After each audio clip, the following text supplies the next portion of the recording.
কাঁচা আমের সিজন থাকতে থাকতে মজাদার আমটাটা দিয়ে নিন এক্ষুনি, আম শেষ হয়ে যাওয়ার আগে আগে।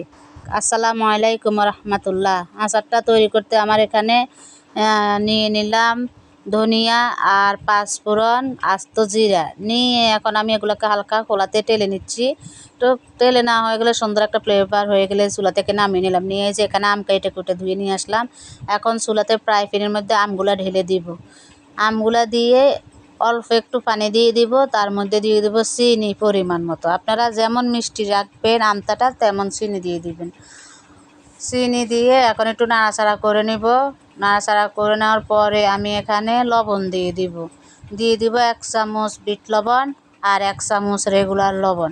লবণটা দিয়ে নাড়াচাড়া করে নিব। দেখুন আম থেকে অনেকটাই পানি বের হয়ে গেছে, কারণ চিনি দেওয়ার ফলে অনেকটা পানি বের হয়েছে। এখন জাল করে এটাকে আমি ঘন করে নেব। এর আগে আমি দিয়ে দিচ্ছি যে মশলাগুলা ভেজে রেখেছি, ওগুলাকে গুঁড়ো করে নিয়ে আসলাম। গুঁড়ো করে এখন আমি আমের উপরে দিয়ে দিলাম। দিয়ে এখন আবার একটু হালকাভাবে নাড়াচাড়া করে দিব। নাড়াচাড়া করে দেওয়ার পরে আমি এখানে চিলি ফ্লেক্স দিয়ে দিব 1 চামচ। চিনি ফ্লেক্সটা দিয়ে এখন আবার একটু নাড়াচাড়া করে দিব। আমটা একটু পর পর নাড়াচাড়া করে দিতে হবে, কারণ নিচে দিয়ে লেগে যাবে আমি এখানে আমের আটি সহকারেই নিয়ে নিয়েছি। আমের মধ্যে অনেকটা আম লেগেছিল আমের আটির মধ্যে, তাই আমি আটি সহকারে নিয়ে নিলাম। আটি থেকে দেখুন আমগুলো একদম আলগা হয়ে গেছে, আমার আমও সিদ্ধ হয়ে গেছে, একদম গলে গেছে। এখন আমি একটা ঝাঁকাতে ঢেলে নিব।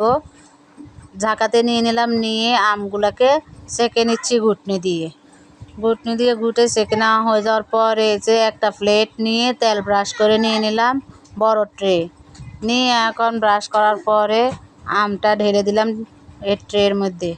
দেওয়ার পরে এখন আমি এটাকে 3 দিন ধরে শুকিয়ে নিলাম। দেখুন শুকিয়ে নেওয়ার পরে কী অবস্থা, কী সুন্দর লুক আসছে।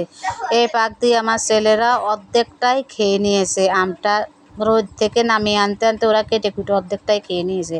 আর এই যে আমার ভাগ্যে আছে এটুকুকে আমি এখন সুন্দর করে রোল করে একটা প্লেটের মধ্যে পরিবেশন করব। কি সুন্দরভাবে উঠে যাচ্ছে দেখুন প্লেট থেকে, একদম শুকিয়ে গেছে।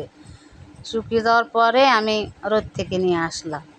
এখন আমি একটা প্লেটের মধ্যে পরিবেশন করলাম। কেমন লাগলো আমার আমের আমটার রেসিপি? যদি ভালো লেগে থাকে অবশ্যই লাইক, কমেন্ট, শেয়ার করবেন। আল্লাহ হাফিজ।